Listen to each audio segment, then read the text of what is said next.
आज देश में पर्यावरण और जंगलों के यानी हरियाली के हालात चिंता का विषय है, क्योंकि बड़ा असंतुलन पैदा हो रहा है। कंक्रीट के जंगल बढ़ते जा रहे हैं और वन घटते जा रहे हैं। इस सब का खामियाजा आप और हम भयंकर तरीके से भुगत भी रहे हैं। जब प्राकृतिक आपदाएं बढ़ गई हैं, तापमान का बहुत बढ़ना या बहुत घटना भी इसका एक हिस्सा बन गए हैं। शुद्धता फिर चाहे वायु की हो या खान पान की, हर चीज दांव पर लगी है। और जानते हैं इसका कारण क्या है या कौन है? हम हैं। जी हाँ, हम हैं।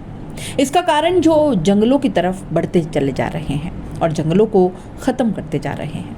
अब यह असंतुलन तो होना ही है, लेकिन कुछ ऐसे कदम होते हैं जो हम वक्त रहते उठाएं तो परिणाम जरूर देखने को मिलते हैं। जैसे पीएम नरेंद्र मोदी ने मन की बात कार्यक्रम के 112वें एडिशन में राजस्थान की कुल्हाड़ी बंद पंचायत का जिक्र किया। ये वो पंचायत थी जिसकी वजह से रणथंभौर जंगल का दूसरा हिस्सा यानी करौली बचाया गया। पीएम मोदी ने अंतर्राष्ट्रीय बाघ दिवस पर बाघों के संरक्षण की बात करते हुए कहा था, राजस्थान के रणथंभौर से शुरू हुआ कुल्हाड़ी बंद पंचायत अभियान बहुत दिलचस्प है। स्थानीय समुदाय ने स्वयं इस बात की शपथ ली है कि जंगल में कुल्हाड़ी के साथ नहीं जाएंगे और पेड़ नहीं काटेंगे। इस एक फैसले से यहाँ के जंगल एक बार फिर से हरे भरे हो रहे हैं। बाघों के लिए बेहतर वातावरण तैयार हो रहा है। 32 साल पहले शुरू हुई इस पंचायत की वजह कुछ ऐसी है।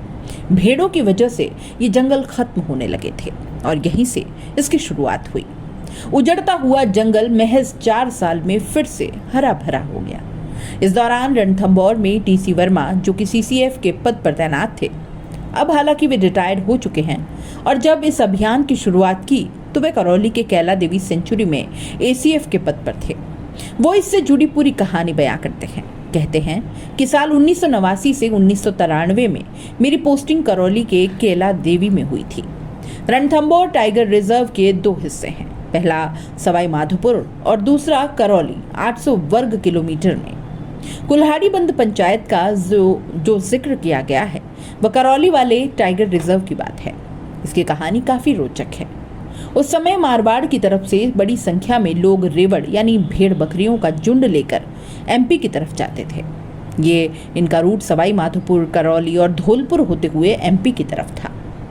इस बीच में यहाँ कैला देवी के जंगल का हिस्सा भी पड़ता था। इस जंगल से निकलने के लिए वन विभाग की ओर से परमिट जारी किया जाता था। इस बीच पता चलता है कि जंगल से निकलने के दौरान ये एमपी की तरफ बढ़ने के बजाय 2 से 3 महीने यहीं पर डेरा डालकर रहते और इसी जंगल में ये मवेशी चराते रहते। टीसी वर्मा बताते हैं कि इस जंगल में धोक के पेड़ काफी हैं और इन्हीं की वजह से यहाँ पर घास भी अच्छी होती थी।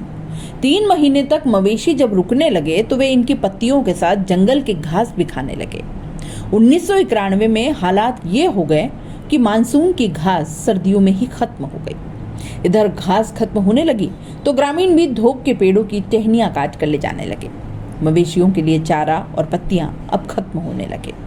पेड़ों की जगह केवल तना ही नजर आने लगा। हरे भरे जंगलों को उजड़ता देख वन विभाग की टीम और ग्रामीण परेशान होने लगे थे। ग्रामीणों का कहना था कि जंगल में कुल्हाड़ी ले जाने पर सख्ती की जाए, लेकिन केवल एक गांव के लिए नियम बनाना क्या संभव था? नहीं था। इस पर निर्णय लिया गया कि वन विभाग और स्थानीय ग्रामीणों की मदद से इसकी शुरुआत की जाएगी। 32 साल पहले साल 1991 में कुल्हाड़ी बंद पंचायत कैला देवी के आसपास करीब 50 से ज्यादा गांवों में लगाई गई। पहली बार पंचायत में यह निर्णय लिया गया कि इन जंगलों में अब कुल्हाड़ी ले जाने पर सख्ती होगी। यदि कोई जंगल में कुल्हाड़ी ले जाएगा तो उस पर वन विभाग और पंचायत की ओर से 500 रुपए का जुर्माना लगेगा। और इसके साथ ही लोगों को जागरूक करने के लिए ये भी निर्णय लिया गया कि जो भी जंगल में कुल्हाड़ी ले जाने वालों की सूचना देगा उसे पुरस्कार में 100 रुपए मिलेंगे। और इसके लिए जंगल से सटे आसपास के गांवों में पंचायत लगाने का फैसला लिया गया। उस समय इतने संसाधन तो थे नहीं। ऐसे में दिन में ऑफिस का काम निपटाते और रात में पंचायत के लिए निकलते। समय तय था कि रात में गांवों में पंचायत लगनी है। यहाँ लोगों को समझाते कि कुल्हाड़ी लेकर न जाएं। जब उन्हें जुर्माने और इनाम के बारे में बताना शुरू किया तो फिर इसके सकारात्मक रिजल्ट भी मिले। इस दौरान करीब 20 लोगों को कुल्हाड़ी ले जाते हुए पकड़ा गया और 500 रुपए जुर्माना वसूल किया। इन्हीं 500 रुपए में से 100 रुपए सूचना देने वाले को इनाम के तौर पर दिए जाते और बाकी विभाग का रेवेन्यू होता। महज 2 साल में कैला देवी और डांग का ये इलाका दोबारा हरा भरा होने लग गया। फिर से इसमें पहले की तरह हरियाली छाने लगी। हालांकि पंचायत का ये आइडिया इसी टाइगर रिजर्व तक रह गया।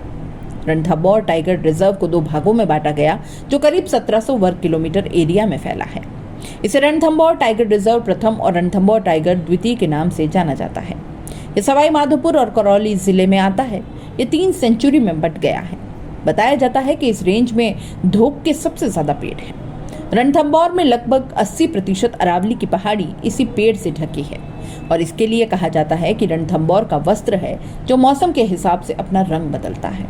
सर्दियों में इनकी पत्तियां तांबई लाल, गर्मियों में सूखी शाखाएं धूसर और बारिश में पन्ने जैसी हरी दिखती हैं।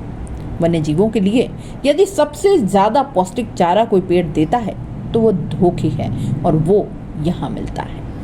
ग्रामीणों ने तय किया है कि कोई भी व्यक्ति जंगल में कुल्हाड़ी लेकर नहीं जाएगा और यदि कोई कुल्हाड़ी लेकर गया और इसकी सूचना यदि किसी ने दी तो जो कुल्हाड़ी लेके जाएगा उस पर 500 रुपए का जुर्माना होगा और जो सूचना देगा उसे 100 रुपए बतौर प्रोत्साहन राशि या इंसेंटिव देंगे।